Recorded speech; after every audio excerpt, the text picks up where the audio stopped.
Hai,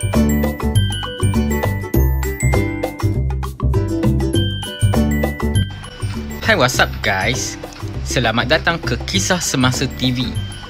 Terima kasih kepada yang sudah subscribe channel ini. Kepada yang belum, bolehlah subscribe untuk mengetahui kisah semasa. Assalamualaikum dan salam sejahtera buat penonton Kisah Semasa TV. Menurut Facebook Tengku Zafrul, penerangan mengenai isu yang dibangkitkan oleh YB Datuk Seri Anwar Ibrahim berkenaan Genting Hong Kong. Assalamualaikum dan salam sejahtera. Baru-baru ini, Datuk Seri Anwar Ibrahim ada membangkitkan tentang pinjaman yang diberikan kepada Genting Hong Kong yang antaranya melibatkan bank-bank dari Malaysia, dan beliau meminta saya menjelaskan bagaimana pinjaman ini diluluskan. Di sini saya ingin memberi sedikit penjelasan tentang isu ini. Pertama, tentang peranan Menteri Kewangan dalam proses kelulusan pinjaman. Keputusan untuk memberi pinjaman bukan ditentukan oleh Menteri Kewangan, Kementerian Kewangan atau pemegang saham, tetapi oleh bank-bank itu sendiri. Setiap bank mempunyai proses usaha wajar, due diligence dan penilaian kredit oleh jawatan kuasa kredit masing-masing bagi menilai keupayaan bakal peminjam untuk membayar balik pinjaman mereka. Dari segi dasar, Bank Negara Malaysia telah menetapkan garis panduan yang perlu dipatuhi, dan selagi bank-bank ini mematuhi garis panduan yang ditetapkan, mereka bebas untuk memberi pinjaman mengikut budi bicara mereka. Isu kedua yang dibangkitkan ialah tentang peranan khazanah KWSP dan PNB sebagai pemegang saham di dalam bank yang terlibat. Dalam hal ini, pemegang saham tidak terlibat di dalam operasi harian sesuatu syarikat. Operasi harian bank diserahkan kepada pengurusan bank itu sendiri. Jika Menteri Kewangan atau pemegang saham campur tangan dalam urusan harian bank-bank di Malaysia, jelas sekali ini tidak betul dari sudut governance dan tak berurus. Saya yakin sebagai seorang bekas Menteri Kewangan, Datuk Seri Anwar juga sedia maklum tentang perbezaan antara peranan ahli lembaga pengarah dan pengurusan syarikat. Ketiga, mengenai isu pinjaman tanpa cagaran.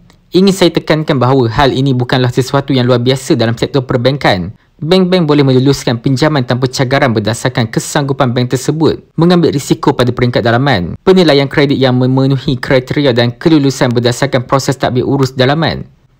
Tambahan pula, dalam kes Genting Hong Kong, pinjaman telah diluluskan sebelum pandemik COVID-19 melanda.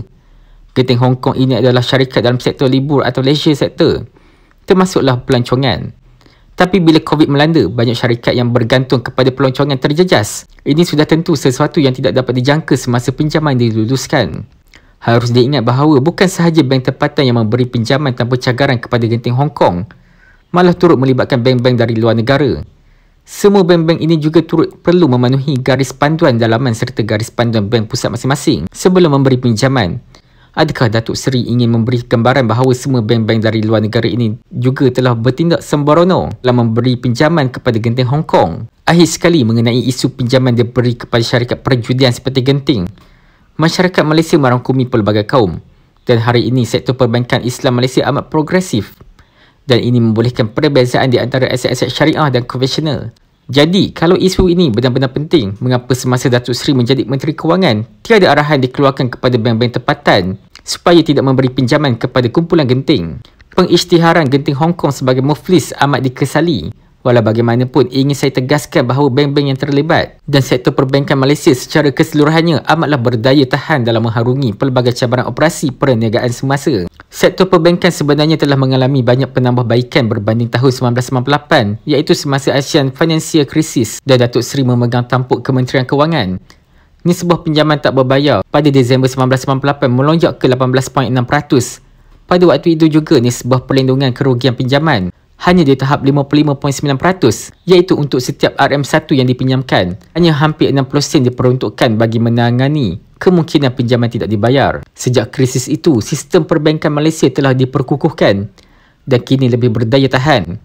Hari ini, nisbah pinjaman tak berbayar hanya 1.4%, termasuklah peruntukan NPL separa bagi pinjaman oleh Genting Hong Kong. LLC pula kekal kuat pada tahap 131.5% berbanding 55.9% pada 1998.